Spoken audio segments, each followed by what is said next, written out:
Welcome to Next to Madison, a podcast to help you live your best life. Welcome back to another episode of Next to Madison, episode 131.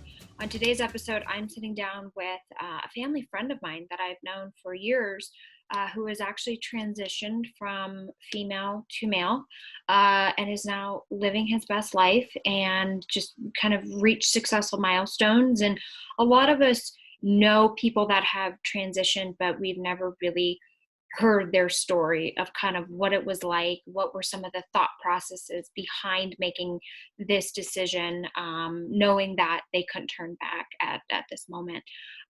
So this is what this episode's about. If you're having trouble understanding kind of that world or, relating to maybe those people that have transitioned around you, this episode's definitely for you. We're going to get a clear picture of how my guest, Vincent, is living his best life and has just reached so many milestones by really kind of going into himself and living his true authentic self. Even though he wasn't born that way, he made a choice to become that way of what he felt like. So I'm going to let him share this story. It's an unbelievable story. He is somebody that I find very inspirational and motivating, just kind of the things that he's accomplished. The willpower with diet nutrition is amazing too. So we're going to get some of those tips. I am here with my guest, Vinny Chicolacos. How are you, buddy? I'm good. How are you? I am doing good. So yeah, in the intro, I kind of, said that you're somebody who's gone through the transition, born a female, became a male. So I want people to understand that process so they can understand more of the community and the conversations that are happening kind of around this topic. So let's just dive into it. Like, what was that process like for you? When did you first have that moment of, I'm not in my real body, in my true self? Yeah, that's a great question. So I transitioned 4 years ago, and I probably figured it out maybe like 5 years previous to making the decision. And even saying that, like I figured it out 5 years before, doesn't feel like I figured it out soon enough. Because one of the challenges that I had, growing up in an Italian Catholic family, like I had zero exposure whatsoever to that community. And for the longest time, I thought like being transgender actually meant you were a cross-dresser. And I didn't resonate with being a cross-dresser ever. And so, early on, like in middle school, I was like wondering about my sexuality and like thinking about, who am I? Who do I want to date? Who do I want to be with? And felt very confused because I never, as a young person, I never really came to a point where I was like, yeah, like I'm gay or yeah, I'm a lesbian. I was just kind of like, I don't know. I have like all these weird thoughts and feelings in my head and I don't really know what to do with them. And so fast forward, I was dating women in high school and I graduated high school and went off to college. And I was just so freaking uncomfortable in my skin. And what's crazy about that is, you knew me back then. I was a super hot girl. Like I didn't have problems getting attention from any gender. I was relatively popular when it came to dating, but yet I would go home and I would just be this like miserable human. And I didn't understand it. I thought, maybe it was because of something that happened to me when I was a kid, or maybe I just have something wrong in my brain. Maybe I need like medication. I had like all of these different, I sort of attributed my troubles to everything other than this. Right. And so a lot of people back then would call me a chameleon. I would get into groups of people and then I would sort of mend or mold myself to be whatever they were like, because I wanted to be a part of something. I wanted to feel like I fit in somewhere, and it didn't really matter what I did. I didn't feel like I fit in.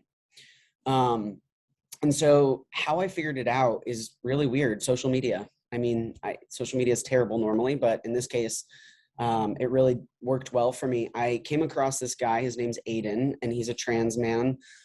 He was on the cover of Men's Health. And he had like this picture with his shirt off. And I was like, holy shit, like that guy looks like a dude, like straight up. Like that's not a cross-dresser. Like you would never know if you met him on the streets. And so that's kind of what opened my mind to it, where I was like, wait a minute, this might not be what I think it is. And so for, the several years following that, I followed a ton of people online. I just started like really becoming obsessive over it. And I did this all in like secrecy. Nobody knew, not even my closest friends knew. And I would follow all these guys, and then I would go through these paths. I'm like, no, like I gotta get this out of me. So I'd unfollow everybody, and then it'd come right back to me, and I'd unfollow everybody.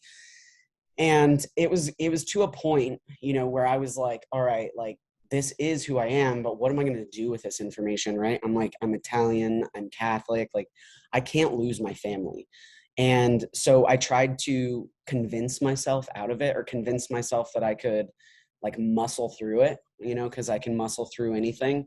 And then I was in this relationship and it had ended, and I was in a really bad place for so many different reasons. And this was definitely one of them. And so I ended up in like this rehab for depression. I put myself there, and there were these two young boys, trans boys in there, who were maybe 18 years old. And I was 30 at the time. And, they didn't have their shit together. They were kind of been like in and out, like they didn't graduate high school. They had all these kind of, emotional problems. And yet I at the time was like really successful in my career. I was admired by my peers. And I like envied them.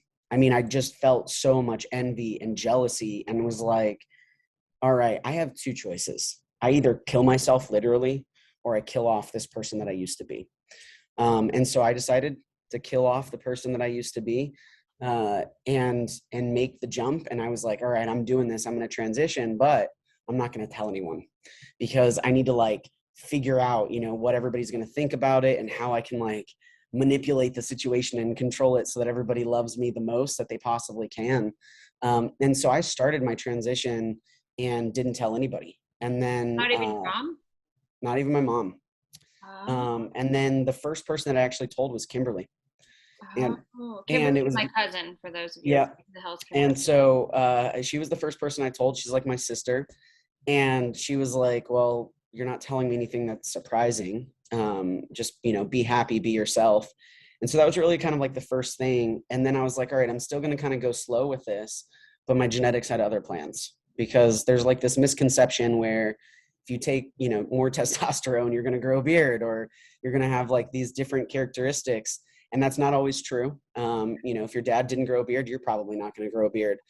I, though, just like the world, the universe, Jesus was like, you're going to be a hairy, hairy, hairy human, and your voice is going to change immediately. And you can't hide this. And so like 4 or 5 months in, my family was like, what's wrong with you? Do you have a cold? What's wrong with your voice? Why do you sound like that? Why do you look like this? And it just was like, all right, there's like nothing I can do. This is just what it is. And so I had to come out and tell everybody. And I'm super fortunate. I only had like one conglomerate in my family who doesn't support me still to this day, but the vast majority of everybody in my life were very supportive. So was your mom, did she kind of have a similar reaction that Kimberly had? I kind of knew. Yes and no. My mom, I could tell she was really shocked, and it seemed like she was disappointed. And at first, I think I did get upset with her. I was like, wait a minute, you've like supported me forever. Now, why wouldn't you support me? And she never didn't support me. It just was like this, kind of see the look on your mom's face when you're just like, Mom, like I did this thing. And she's like, oh, it's a bad thing you did. Like you just know when your mom's like, I'm not really into this thing you're doing. Yeah. But, I think when it comes down to it, my mom had a dream for her daughter and wanted to be a grandma and wanted like my life to look a certain way. And so in a way, I think she just had to grieve what she assumed my life would be like. But then over the last 4 years, like she just saw me completely transform, not just physically, but really mentally, and become so much more confident in who I am, so much more of like a calm human being in general, that I think she just, was able to accept it and realize like, wow, he's doing exactly what he wants, and he's being really brave in that decision. I mean, it takes a lot of courage, because some people really can't ever get to that point. So what do you think about people that transition so much later in life, like Caitlyn Jenner? So I'm not a fan of Caitlyn Jenner as a person. I think she does a lot of bad things for the trans community, but I do have a lot of empathy and respect for older people who transition because just even thinking about like the LGBT spectrum when you were in high school, when I was in high school, it was not nearly as accepted as it is today, right? Like when I was in high school, you were like totally outcasted if you were in that world. And now like there's trans kids, there's gay kids, it's just like a thing and it's not as challenging. And sometimes I have envy of younger people because I'm like, man, if I were just young now, I would have a different experience. And so I have, empathy for people who end up transitioning later in life, and particularly for trans women, because I am very fortunate. Like I'm very passing. Nobody would know unless I told them. And so I turn into a white privileged male. Like it's fairly easy for me in that way.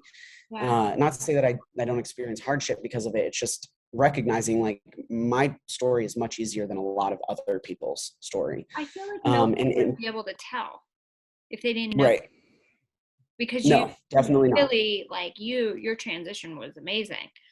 I mean, you were a hot, pretty chick, and now you're like a handsome dude. Yeah. You're very Yeah. I got manly. blessed You're that very way. I got blessed manly. that way.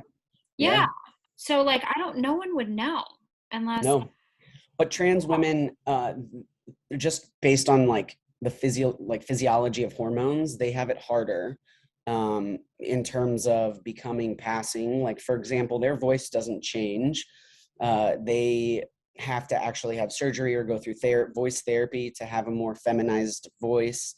Um, they don't stop growing hair necessarily, they grow less of it, so they have to have the different types of hair removal on their face and things like that. And so I would say from like a transition perspective, it's harder to be a trans woman than it is to be a trans man in my experience.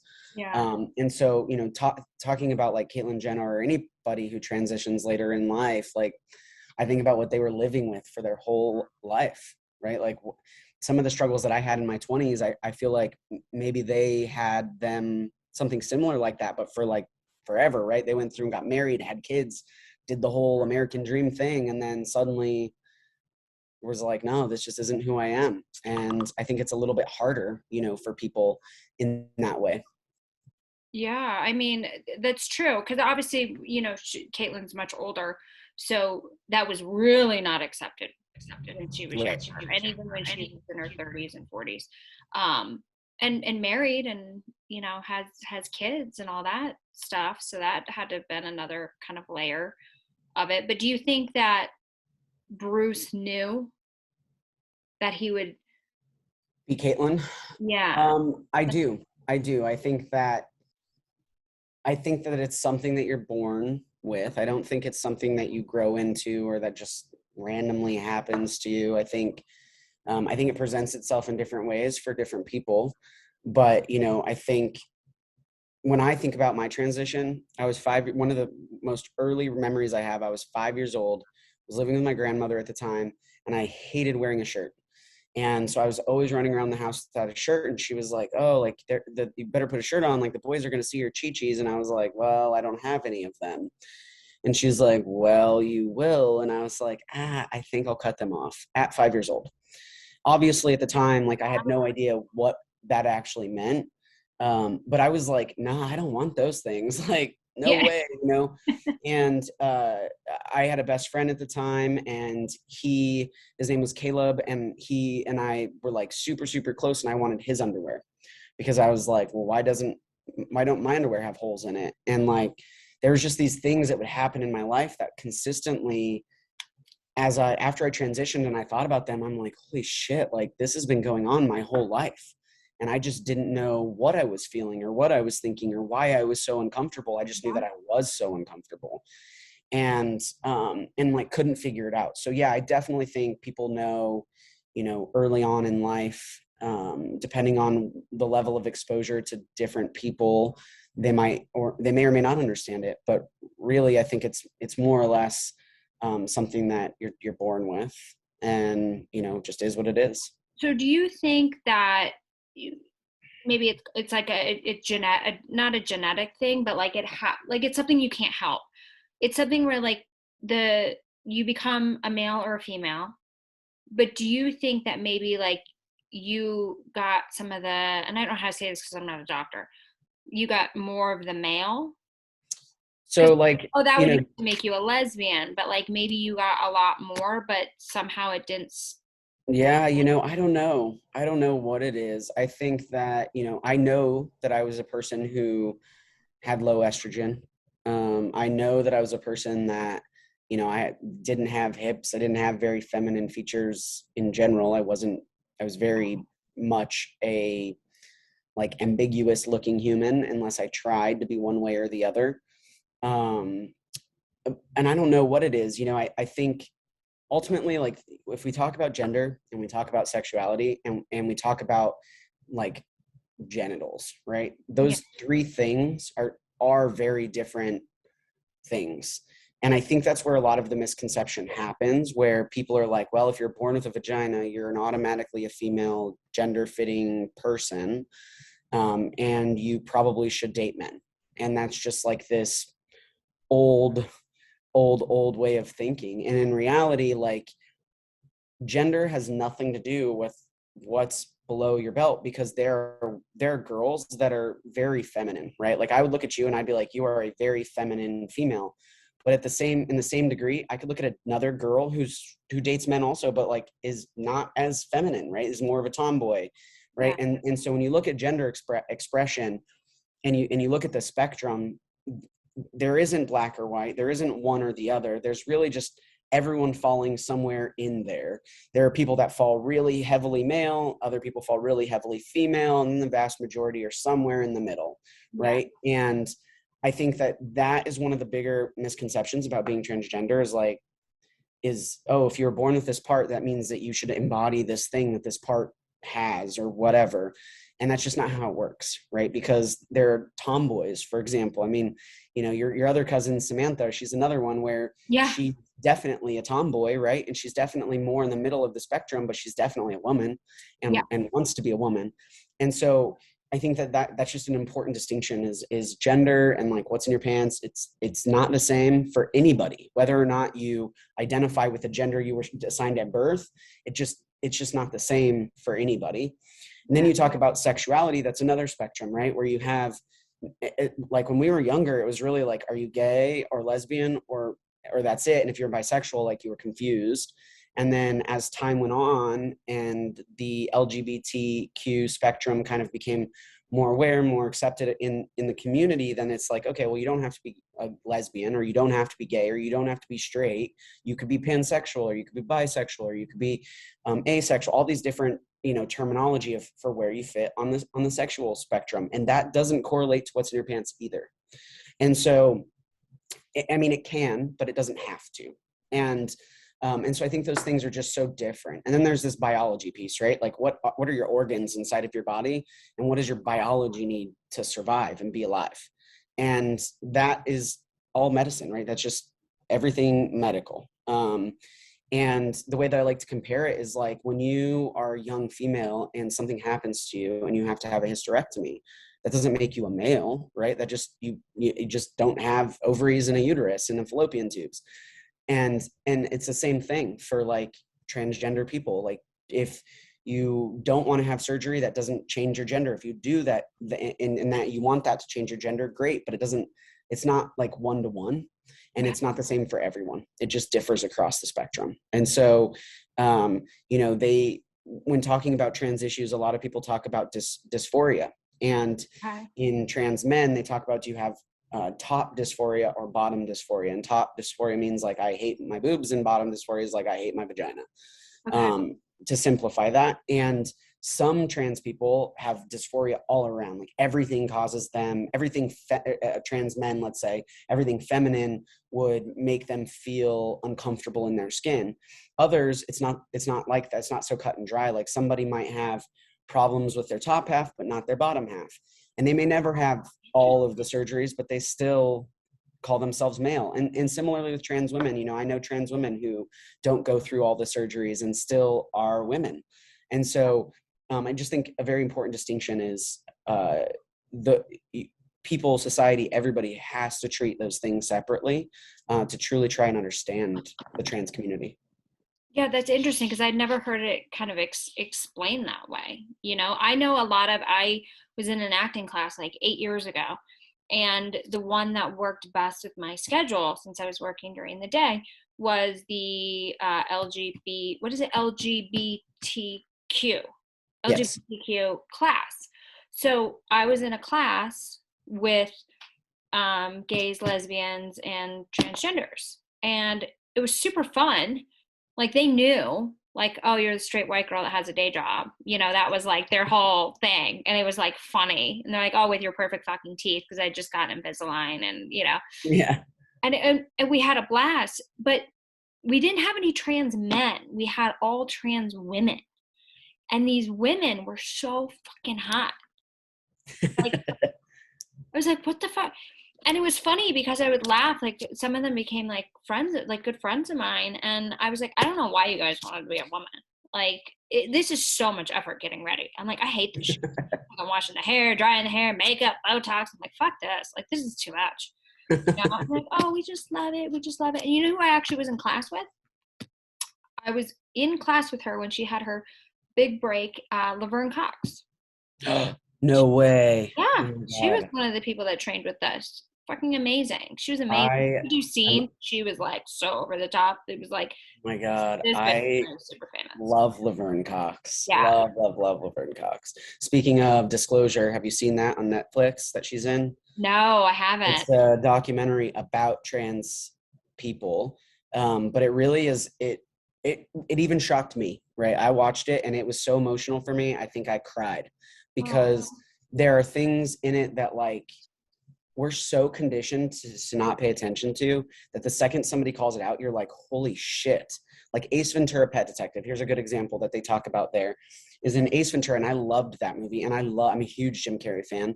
Yeah. And one of the problems that we face as transgender people, and they talk about this in Disclosure, is that the media portrays us as actors, right? The people that are casted as a trans women are like men, like cisgendered men. They're not trans women playing trans women. They're cisgendered men playing trans women.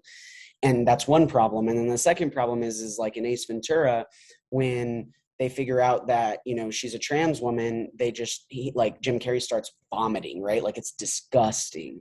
And they go through different places in the media where this continues to happen, even in films today, right? Where, you know, classic scene where guy's out with a girl and they're having a good time. And then he realizes, oh, like this woman was born a man, and born male, and might have different genitals, and like it becomes this nasty thing, right? And so we've been conditioned for so many years to be kind of like, transgender people are gross, or they're sexually promiscuous, or they're this, they're that, and the other. And the reality is, it's been largely driven by the media and what they portray transgender people as. And so in Disclosure, great movie to help anybody listening to this understand transgender people in the community. But like in that movie, they talk about, no, like, don't hire cisgendered men to play trans women parts. Number one, they don't understand what it's like. And number two, trans women aren't acting and trans men aren't acting. This is just who we are. And we're just people, right? We're not like, there's nothing wrong with us. We're not scary. You know, it's just like, we're just people. And if you just interact with us as people, then maybe people can understand more of who we are. And sure as shit, like, stop portraying transgenderness as nasty online or otherwise, right? And so that movie Laverne Cox is in, and docuseries, I think it is. And I just, like, so good. So good. And I love her. So I'm so glad that you met her, because I'm like a super fanboy of Laverne Cox. Yeah, there was other ones too. I can't remember all their names. Like 3 of them became so famous. They were so famous, like I couldn't even reach them anymore. I have to find the other one. There's a whole list of them. But they really, like, their careers like fucking took off. But they all became women. And I was laughing because I'm like, why would you fucking do that? It's like, I hate being a woman. Like, the hair, the makeup. Oh my God. I mean, I get it. Yeah, because you I took get it. see, you took the easier way, right? Because it's like so much easier. You just fucking wake up, there's some moisturizer on your face, you call it a fucking day. You know? Yeah, except you know what? I actually shaved more as a man than I did as a woman. No Like your joke. face? My whole ass body. Like, I have so much hair on my chest that like my belt pulls it off when I like bend over. Like, my belt grabs it and it hurts. Like I'm Did literally that happen from the probably medication? yes and no. So you have to have the genetics for it, or the Okay. medicine won't make it work, right? Like, so Sam, your little cousin Sam, is a hairless human, but her dad was also hairless. So I imagine if Sam were to take hormones, she wouldn't really get a ton of hair. That wouldn't be something that was like prominent on her body because Neil had none. So I would Right. imagine that she would have none. Whereas I don't actually know my biological father, so I don't know how hairy he was, but all of the men in my family are very hairy.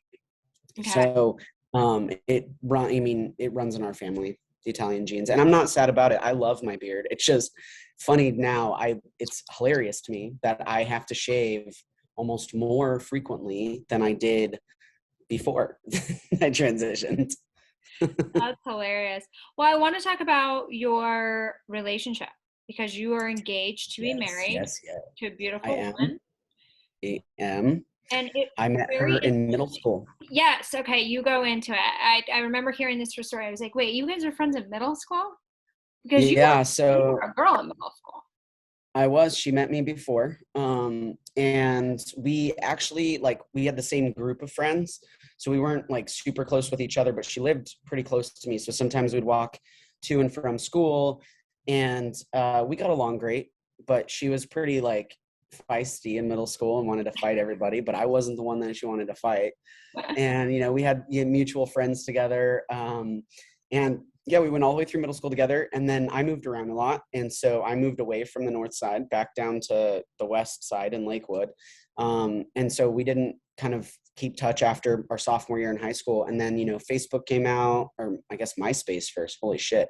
Yeah. MySpace, and then Facebook and Instagram. And so she kind of followed me on social media. We ran into each other randomly maybe like 7 or 8 years ago, and had a good time together, but we've always just kind of stayed in contact on social media. We weren't great friends by any means, but the opportunity presented itself and she slid into my DMs. And I was a little reluctant at first, and she'll tell you this, and it was because when you've known someone forever, you're kind of like, is this right? Like, I don't know, I've known you for so long, like, why would we do this now? And so I was a little distant when we first started dating, and then she's just literally the best thing that's ever happened to me. And So we you were through the transition. through the transition. You knew Instagram popped up, Mm-hmm. and you now were Vinny. Yep. And then so she came across your profile now as Vinny. Mm-hmm. She slid into your DMs. I assume that means something like I'm interested in you, not like, Yeah. hey, Yeah. congratulations. Yeah. She was like, I'm not like, I'm kind of like a dumb guy. Like, you have to really hit on me for me to even realize that that's what's going on. Yes. So I didn't really get it at first. And then I did, and I was like, oh, like this person like wants to go on a date with me. And it's hard. It's really hard as a trans person. Like, that causes me so much anxiety because in my experience as a trans man, when I've like gone on dates with girls before, they say they're cool with it until it comes down to like being in a real relationship or anything like that, and then they don't realize like, oh, if I'm cool with this, that means that I have to be cool with people potentially ridiculing me for being cool with this, and I have to be cool with whatever my family might think of this, and I have to be cool with the fact that me, Vinny, that I'm very out and open, and I am successful in my career, and so it's not something that somebody can hide if they're with me. It's pretty easy to figure it out if you Google me. And so it was like, man, this is causing me all sorts of fear. Like, I was with a girl before and she actually left me because I wasn't a woman after, being with me for a significant amount of time.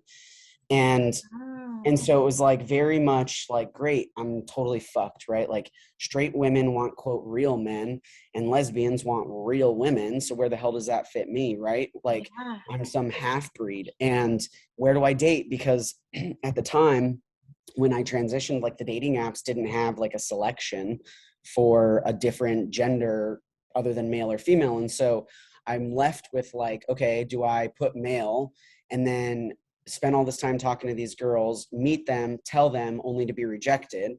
Or Mm. do I put female and they see my picture and they're like, this dude's a creep, he's just trying to meet lesbians, right? And like try to make it known in my like profile image that I'm a trans man, and see who might be interested in me. And so now, thankfully, I think the apps are a little bit more forgiving in that way. But back then, when I first transitioned, they weren't. And so it's like, well, how the hell do I meet people?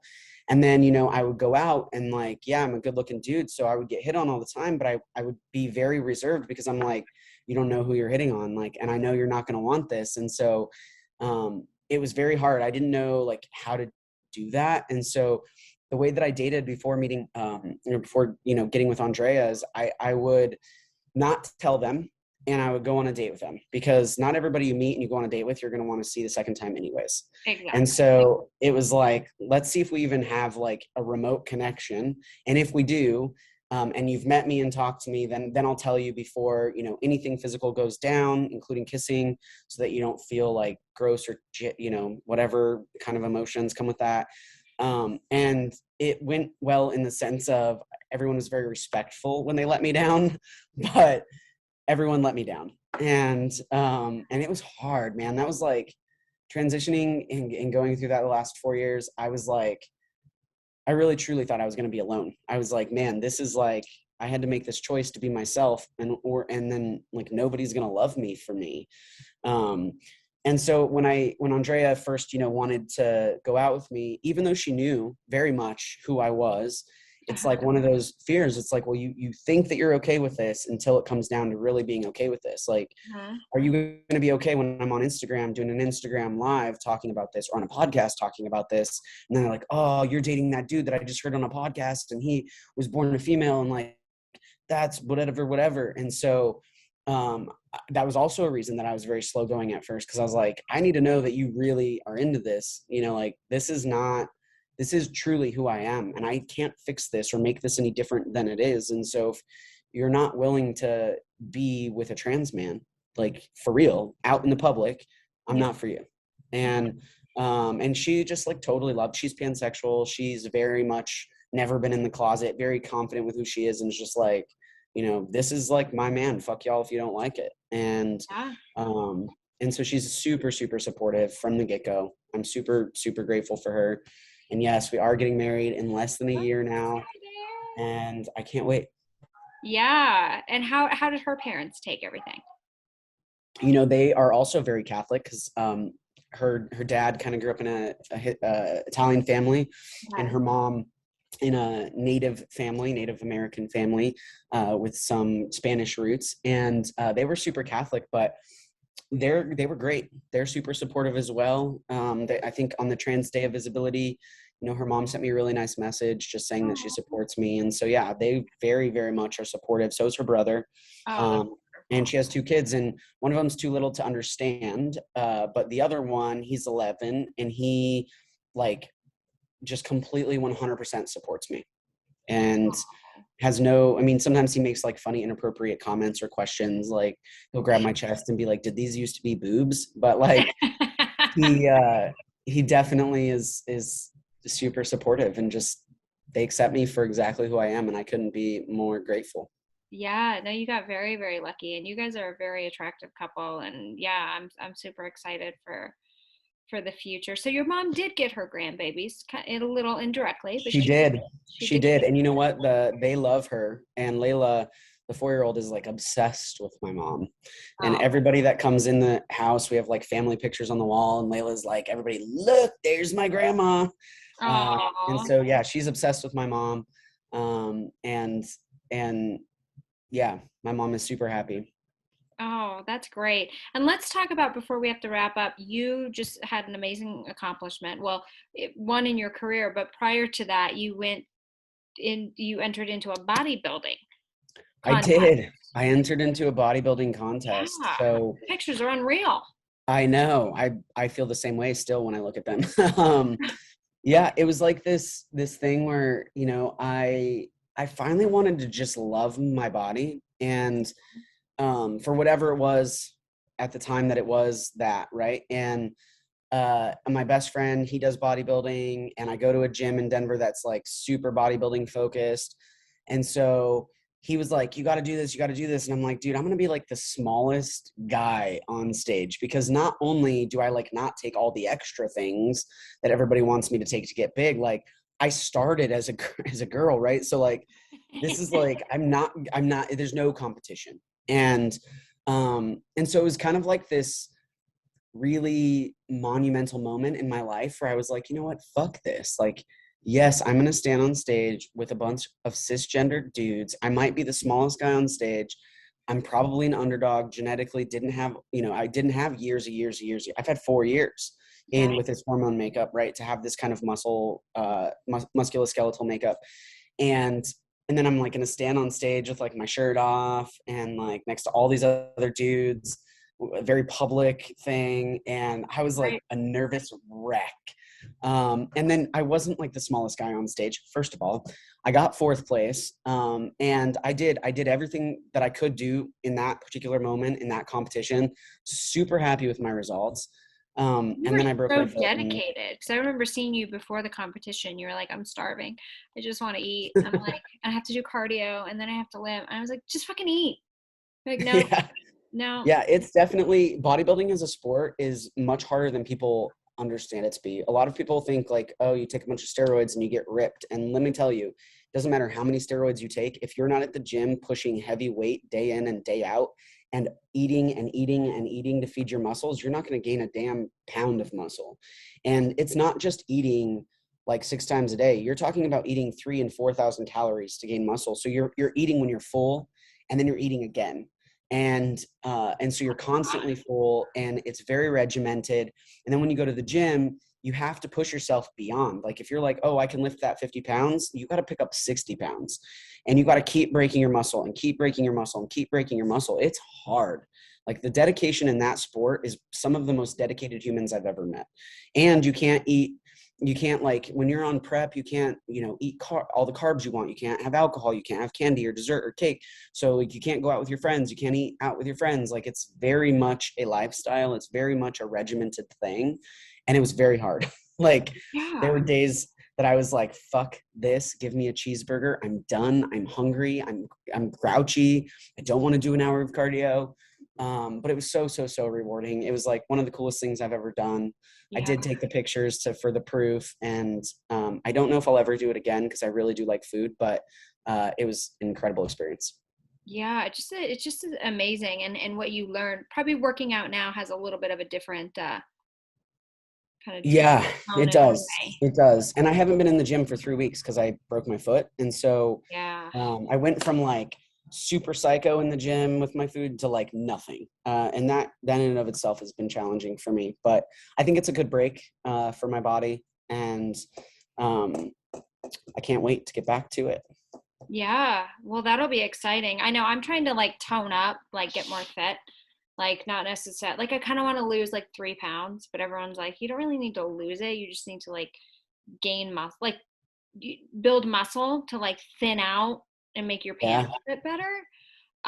But it's hard because then you're like, well, I can't eat more than 1,500 calories a day because it's all I burn. Yeah. So then it's like you're eating very little, and then like I'm gonna go to an ass class tonight. It's a gluteus class, and you do a bunch of squats and shit. And I'm like, because I have the widest ass you've ever seen, right? Like if I don't do squats, it's like down to my fucking kneecaps. Like this is not good. But it's like maybe I need to eat more protein calories. Yeah, it's definitely a macros thing. And the other thing that is like a huge misconception is like carbs are the devil. Actually, carbs are the only way to gain muscle. So like you need the energy. If you're really not eating carbs, like your body's probably not putting on more muscle. You might lose fat for sure. But your body's probably not putting on muscle. And so it is a lot about what you eat. when you eat, like what you eat before you work out, what you eat during your workout, what you eat after your workout is a huge, huge, huge component of gaining muscle. No matter what kind of body type you have or what your makeup is. And so it's definitely a science, but it's also not an exact science because it's not the same for everybody. Even if you look the same, or, you think you have the same kind of metabolism, what works for me probably won't work for the next guy, probably won't for the next girl. Like it's very much, you have to find what works for you. Yeah, no, very well said. So where can people learn more about your journey and kind of what's Yeah. So anything you you want to can, promote, do it now.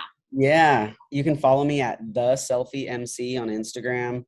I have a website that's kind of in progress, but it's vincentmario.com. But if you reach out on that website, it will get to me. Otherwise, follow me on Instagram, follow me on Twitter, the same thing. Actually, Twitter's at Vincent Mario. And I'm open for questions, very open for questions. My goal is to educate people because I recognize that we're all just humans, and humans have interesting things that they think about, interesting questions that they have. Yeah. And if people like me aren't willing to answer tough questions, or if somebody says something offensive, help them restate it and educate them on how and why that's offensive, then we don't get anywhere.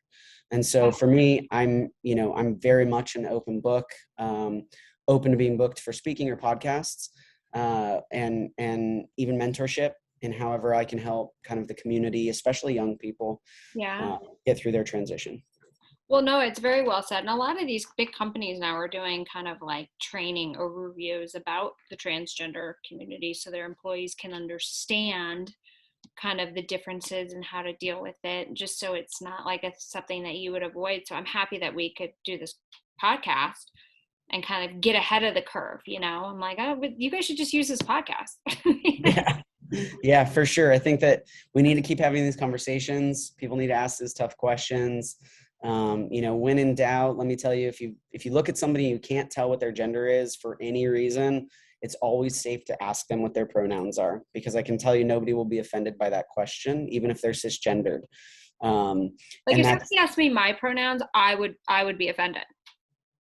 You would? Yeah, because I look like a girl. I'm a girl. I was girly. There are people, huge fake tits. I would argue that there are people who look like a girl but still want to be they them. They might not want to be he him, but they may want to be they them, right? And like, granted, I would never ask you your pronouns. I would assume she and her. Yeah. But there are circumstances in which some people look a certain way, but then want a pronoun of like androgyny, right? They, them, or my pronoun is, I have a new pronoun I want to be addressed by. What is it? Moneymaker. Deal. That's what I'm going by. Now. I'm nothing but a moneymaker. There we go. There we go. Like, that's my shit. All right, you guys, if you have any questions, definitely feel free to reach out to Vinny. Great social media following. We're going to see so much more from him. We didn't even get a chance to kind of go into his career, but just, blowing up, moving up ladders, entrepreneurial things. I feel like we're going to see so much from you, and just like the confidence and just you living your true authentic self. And I've always thought you were such an inspiration. I just was following you from the beginning, and I was like, wow, this is fucking dope. And I appreciate it. Yeah, and thank you for taking the time. I know you're in Canada on a work trip, and you just flew in, so I appreciate you taking the time. Now go get something to eat and like sleep. But yeah, and everybody listening, wherever you're listening, I appreciate you tuning in to another episode, and we'll see you next time to find out who's next. Hey, your host here, Madison Malloy. Please make sure to subscribe to the show on all podcast platforms, and please rate and review us on iTunes and Spotify. Also, if you have any questions or comments, you can email us at contact@nexttomadison.com. I thank you again for listening. Bye.